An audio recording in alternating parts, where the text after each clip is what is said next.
What's up, everybody? It's your boy Stevie the Black. It's STEVEE the Black. I'm back. Hold on, give me a sec. There we go. I'm back. I'm black, and I'm back. It's been a while. Since WrestleMania, which means it's been about a month since I've uploaded a video. Um, you know me. If it's not Eagle season, it's very difficult for me to upload a video.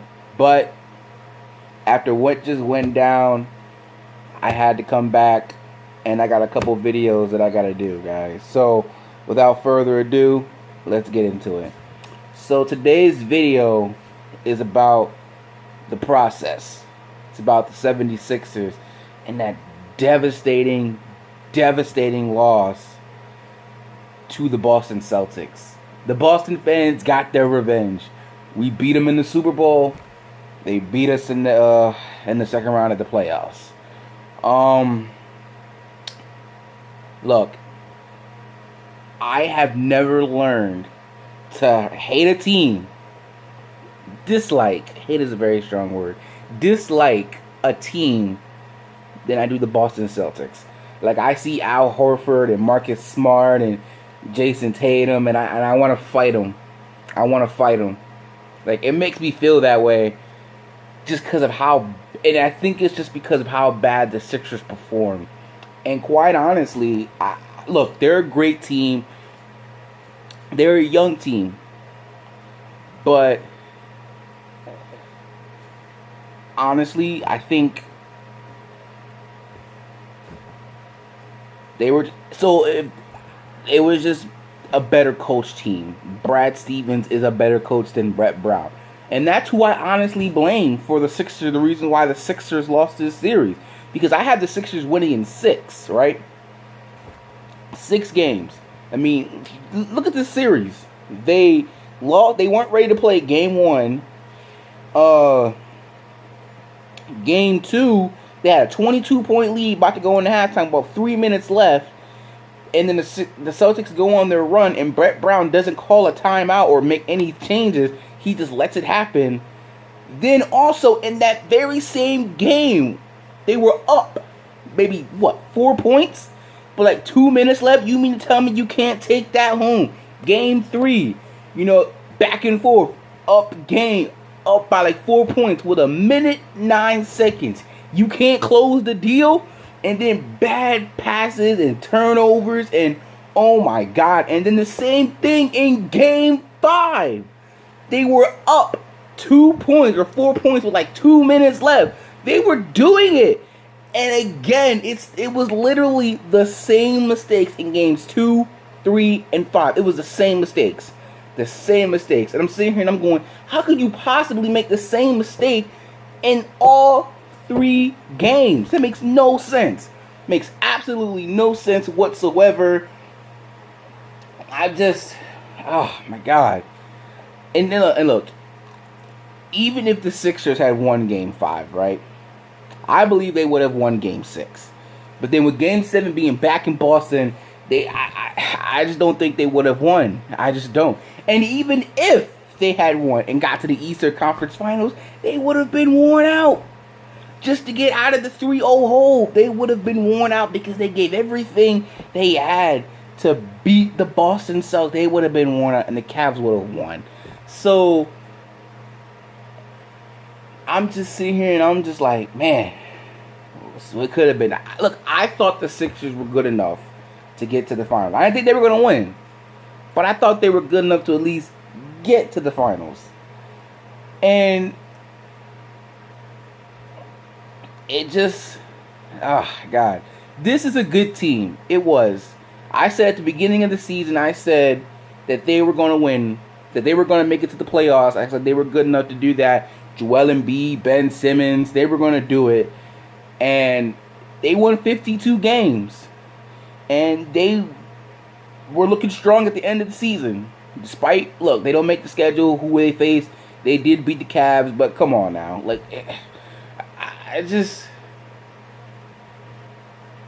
it's heartbreaking. It really is. Like, I told you guys, I didn't watch basketball because I just thought it was kind of boring to watch, right? But I would go outside and I would play basketball. And then on top of that, when I saw the Golden State Warriors a couple years ago, I was amazed, bro. Especially by Steph Curry, because I would always try and take the three, take the best option, get people open. That's what I like to do. And so when I saw Steph Curry, I was amazed, and I fell in love with the Warriors. Obviously, oh, you're a bandwagon, whatever. And then, but I was always a Philly guy because of my love for the Eagles. I support the Sixers, even though I don't watch baseball. I support the Phillies, even though I don't watch hockey. I support the Flyers. I hope they all do well. But the Sixers and the Eagles are the two teams that I really pay attention to. And so obviously, they haven't been good. Been tanking on purpose and everything. And now they're good, and I thought they were good enough to get to the finals, but at the end, it was just they were outcoached. Just like Doug Peterson outcoached Bill Belichick in the Super Bowl, Brad Stevens outcoached Brett Brown in the second round in the playoffs. And that's really honestly what it comes down to. After this series, I was saying, I'm like, yo, we got to fire Brett Brown, bro. Because how do you do that? How do you not prepare to play game one? And how do you make the same three mistakes in 3 games? Like, it makes no sense. The Sixers easily could have won the series. And it could have been the Sixers and the Cavs. And that would have been a much harder matchup for the Cavs instead of the 6 Celtics, who I have the Cavs winning in 5. Respectable 6, but nonetheless, the Cavs are going back to the finals. And I'm sitting here and I'm just like... But then, somebody saying, I say, Brett Brown needs to go, bro. He needs to go. Maybe we need somebody like a Mark Jackson or something who can come in and coach this team up. Plus, they need a really good veteran off-season piece like a Paul George or a Kawhi. Heck, if they want LeBron, I've been listening to Darius, seeing what he's thinking about it, and he thinks bringing LeBron would be bad for the team. But if LeBron wants to play off the ball and let Ben Simmons handle it, and plus Ben Simmons need to get a jump shot and everything, look, the Sixers got a lot of work to do in the offseason. I would keep Bettinelli and I would keep J.J. Redick. I like J.J. Redick. Covington got to go. He sucks. I'll keep T.J. McCollum. He's good. He gave the team spirit. Look, Ben Simmons was bad in this series. He wasn't good. And Joel Embiid, look, bro, you good for like maybe 1-3 a game, maybe 2 if you're lucky, maybe even 3 if you have a good night.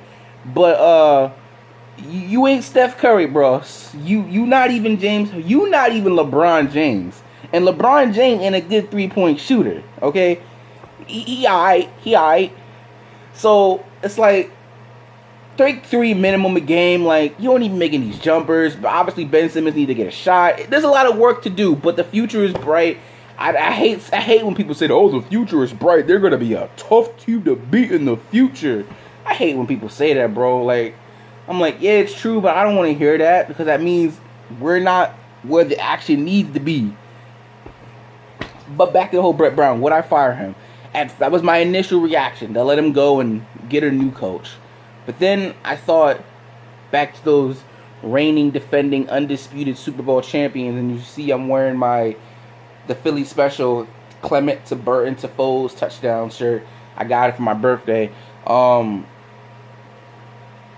I thought about Doug Peterson and how a lot of people were ready to fire him after the season. And they were like, bro, you cost us those games. Remember that he cost us a lot of games. You don't need to be doing this. You just need to chill, slow it down, which is ironic, because him being the way he is the reason why, part of the reason why we're Super Bowl champions. But I was like, look, hold up. Let's just give Doug Peterson a chance now, okay? Let's give him a chance. The first time Brett Brown was allowed to win, the Sixers said, what you gonna do? And he won 52 games, took him to the second round of the playoffs. And that is impressive. With the Ben Simmons, who doesn't have a shot, with an Embiid who's really, this is his first real season. Yeah, he played 33 games the year before, but who cares, man? It's about this year and what you do. And he did good. I'm willing to give him another shot. Now, if the same thing happens next year, then he got to go. He has to go. But if he improves, the team improves, they get that veteran, then we make it to at least, and we do better, then I'm willing to give him another shot. That's what I'm saying, hold off. if he does get fired, I won't be surprised. But at the same time, I'm like, let's give him another shot, see what it is, let's see what's gonna go down. And so that's my opinion on the whole Brett Brown thing. That's pretty much all I have on the Sixers. Look, I'm very happy with what they did this year. They're going to be a tough team to beat in the years. Ben Simmons got to get that shot fixed though. Markelle Fultz, he didn't play in this series. He has more time to get ready. Plus, who they got. I think they have a lot of draft picks. So whoever they pick in the draft, and the free agent, we're gonna see where the Sixers team goes, man. I'm interested and I'm looking forward to it. So with that being said, that's pretty much about it. The process isn't over, guys. It's just beginning, and I think it's really unfair of Stephen A to say, I don't want to hear no more about the process. I don't want to hear no more. Oh, the process in Boston is working more than the process in Philly. Oh, Stephen A. Oh my God, bro. I wanted to fight you too, just as much as I wanted to fight, especially Jason Tatum. Oh my God. And I think it's just because he was so good that every time the Celtics needed something, he gave it to them. And I'm like, oh my God, Jason Tatum, you made me sick. But it's because he's just so good. I got nothing but mad respect for the Boston Celtics and their fans, bro. But oh my God, I've never learned to dislike a team so much, so fast, as I have with this Celtics team, bro. And they're getting Kyrie, and they're getting Gordon Hayward back next year, which is all the more reason why we need to get a free agent, which is why I'm all for getting LeBron.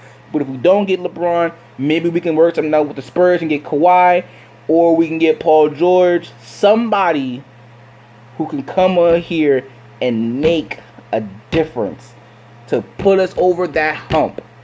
Plus, with Ben Simmons having a year under his belt and Joel Embiid having a year under his belt, they're just going to get better. The process isn't over, guys. Oh, the process isn't over. Trust me. Trust the process, guys. Peace out.